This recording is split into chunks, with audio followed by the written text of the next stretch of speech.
Je vous propose aujourd'hui de redécouvrir la première émission d'une série sur Husserl, initialement diffusée le 9 mars 2020 et intitulée « Retour au monde ». Alors bonjour et bienvenue sur l'espace dédié au site mécaniqueuniverselle.net. Pardon, le site qui se propose de démontrer que l'humanité évolue vers son ultime perfection. Nous allons vers une perfection technique, parce que c'est la base sur laquelle l'homme pourra s'épanouir, évidemment.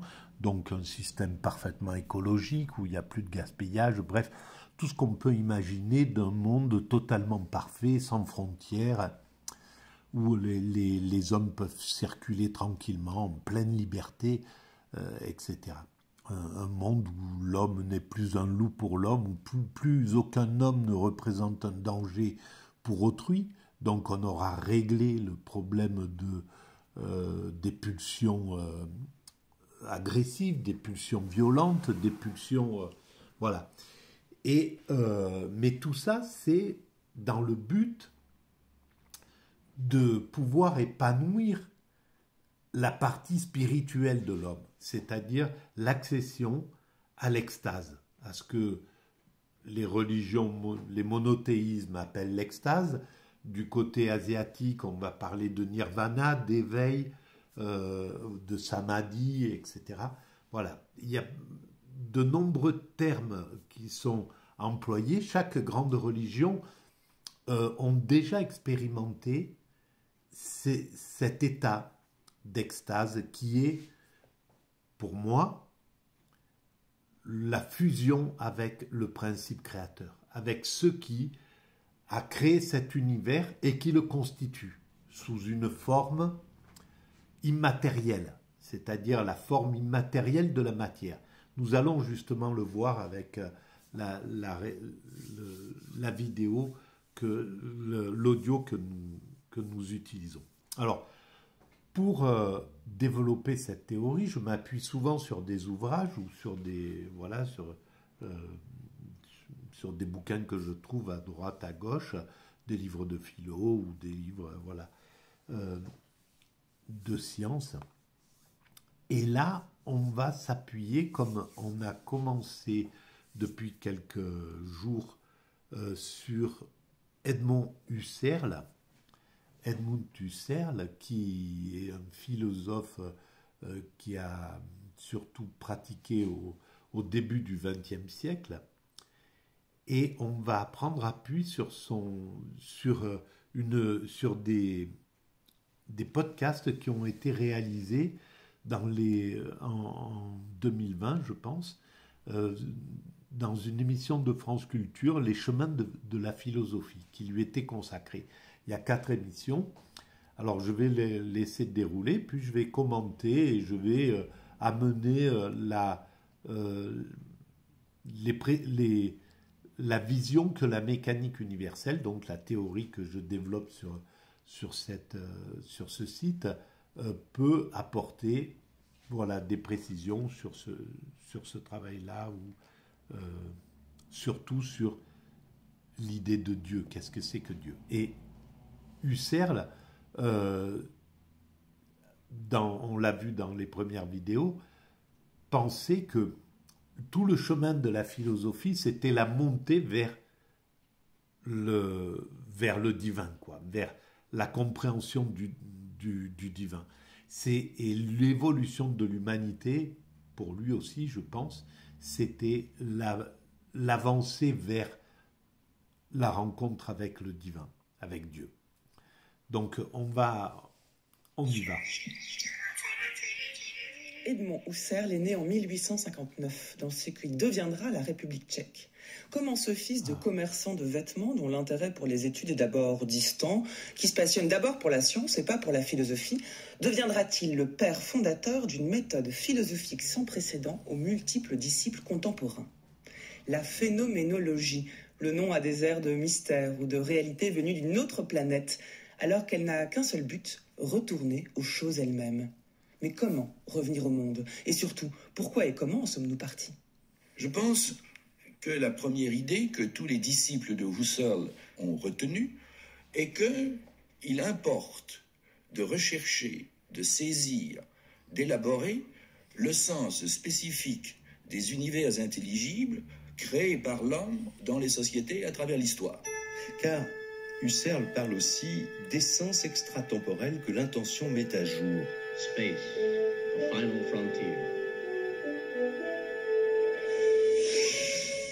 Les concepts logiques, en tant qu'on leur attribue la valeur d'unité de pensée, doivent tirer leur origine de l'intuition. Ils doivent provenir, par abstraction idéatrice, de certains vécus. Que peut signifier son affirmation dans le monde absurde?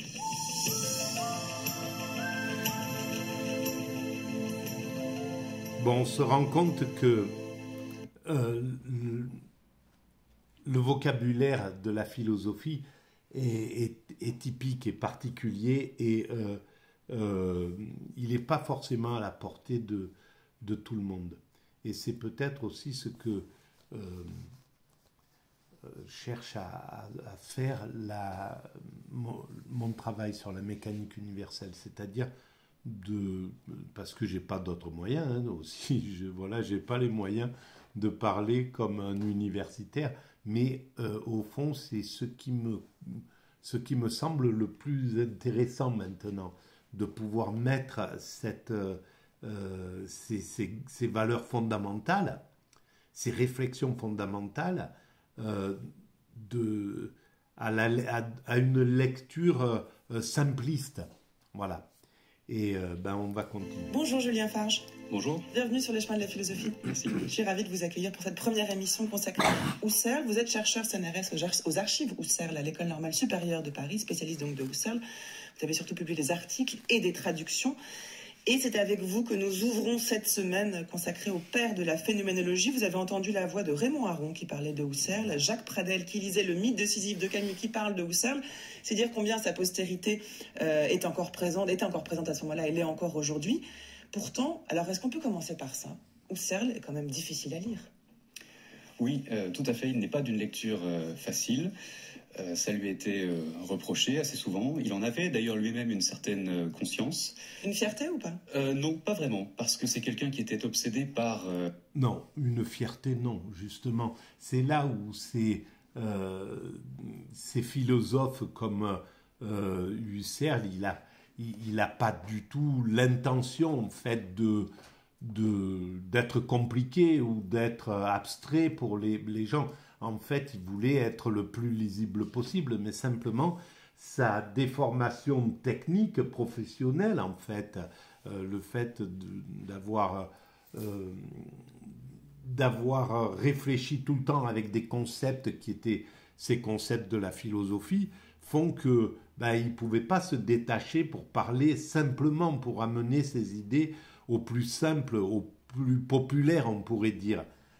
C'était pas possible. Et puis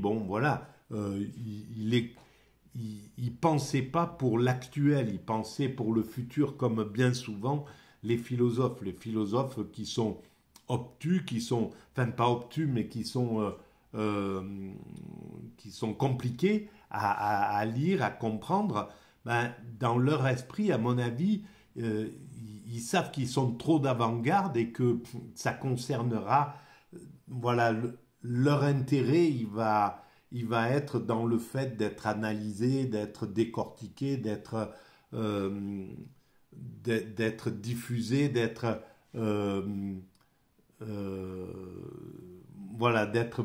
bien compris par des élèves, puis par des professeurs, puis par etc., puis jusqu'à ce que ça soit pratiquement vulgarisé, on pourrait dire à un certain moment.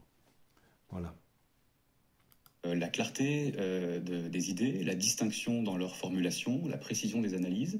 Vous avez fait allusion tout à l'heure à sa formation de scientifique. Je pense qu'elle se voit et elle se joue encore une fois qu'il s'est en quelque sorte totalement voué à la philosophie. Cette exigence scientifique de clarté dans la définition des concepts, dans la définition des méthodes, dans la justification des pas, des moments, des étapes par lesquelles on doit passer, était pour lui donc quelque chose d'absolument essentiel. Et donc s'il lui arrivait d'être obscur et de s'en rendre compte, je pense que c'est quelque chose dont il souffrait. D'autant que cette obscurité n'était pas seulement celle de la locale, en quelque sorte, de telle ou telle description, mais c'était aussi une difficulté qu'il avait à dire tout ce qu'il avait à dire. Il lui arrive de trouver une manière d'exposer, en quelque sorte, qui lui permette de dire dans un ordre accessible la totalité de ce qu'il avait à dire. Il était en un sens trop submergé par le détail des analyses locales qui toutes s'appelaient les unes les autres et qui fait en quelque sorte, vous connaissez cette image qui fait que quand on tire le fil d'une analyse, en quelque sorte, la totalité des autres arrive en même temps et produit donc des difficultés d'exposition. Voilà, et donc, et évidemment, c'est ça. Quand on travaille à des concepts aussi fondamentaux, on pourrait dire, que l'évolution de l'humanité, que notre regard sur le monde, comment le monde actuel voit le monde, comment il a évolué ce regard par rapport aux Grecs, par rapport au Moyen-Âge, comment les hommes du Moyen-Âge voyaient le monde, étaient au contact du monde, pourquoi ils étaient plus proches du spirituel que les matérialistes, que le monde matérialiste ne l'est. Pourquoi nous nous sommes séparés, pourquoi nous nous sommes éloignés du spirituel. Donc il a dû réfléchir à tout ça, et quand on réfléchit à tout ça, ça donne une profusion de réflexion, parce qu'en fait il faut travailler sur tous les sujets en réalité. Et évidemment, le coup de la pelote et du fil qu'on dénoue, ça me parle aussi complètement, parce que la mécanique universelle, la théorie, elle est partie de ce bout de fil qui a été le bon. C'était le fil qui a permis de dérouler toute la pelote. Je ne suis pas arrivé à un nœud. Chaque fois que j'ai tiré, il y avait peut-être un petit groupe de fils qui arrivait, mais il se démêlait, etc., etc.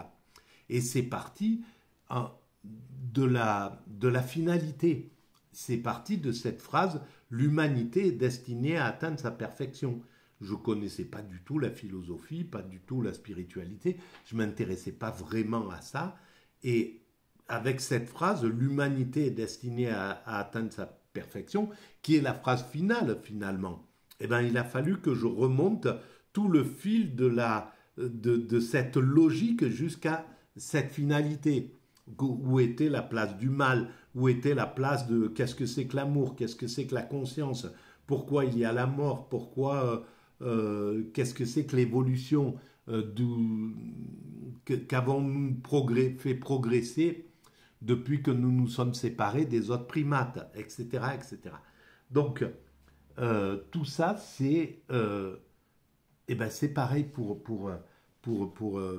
je pense pour tous les philosophes qui ont une sorte de pensée comme ça qui se déroule, qui doit préciser et qui tient compte de la totalité de l'évolution de l'humanité et de la création.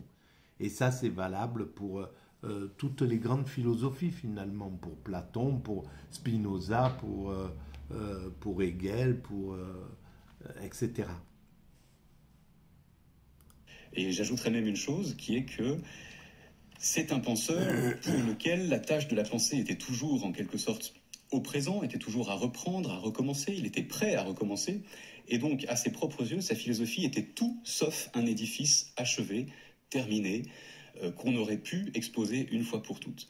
Et donc à la difficulté des analyses ou des expositions locales se joint en plus l'inconfort, si je puis dire, de n'être jamais en situation de présenter sa pensée sous une forme définitive, achevée et monobloc en quelque sorte.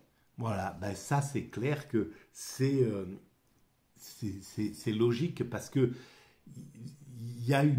il veut apporter la preuve que on ne voit pas le monde tel qu'il est, on ne voit pas les choses dans leur essence, etc., etc.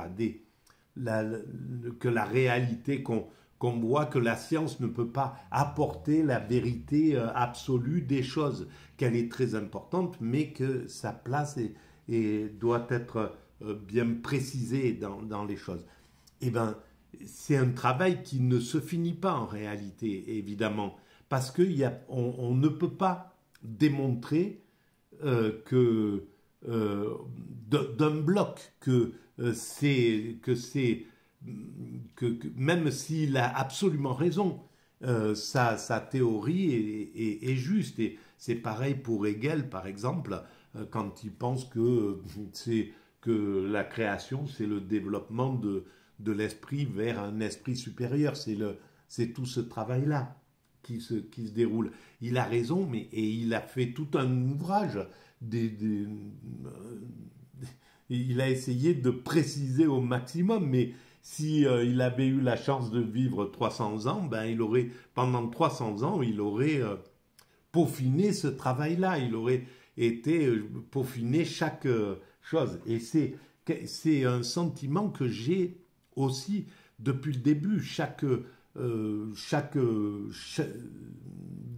phrase mériterait un bouquin dans la mécanique universelle, mériterait 100 pages pour la préciser, pour préciser ce que je veux dire. Donc, c'est quelque chose qui ne s'arrête pas. Et d'ailleurs, je pense que les œuvres, c'est pour ça que les œuvres des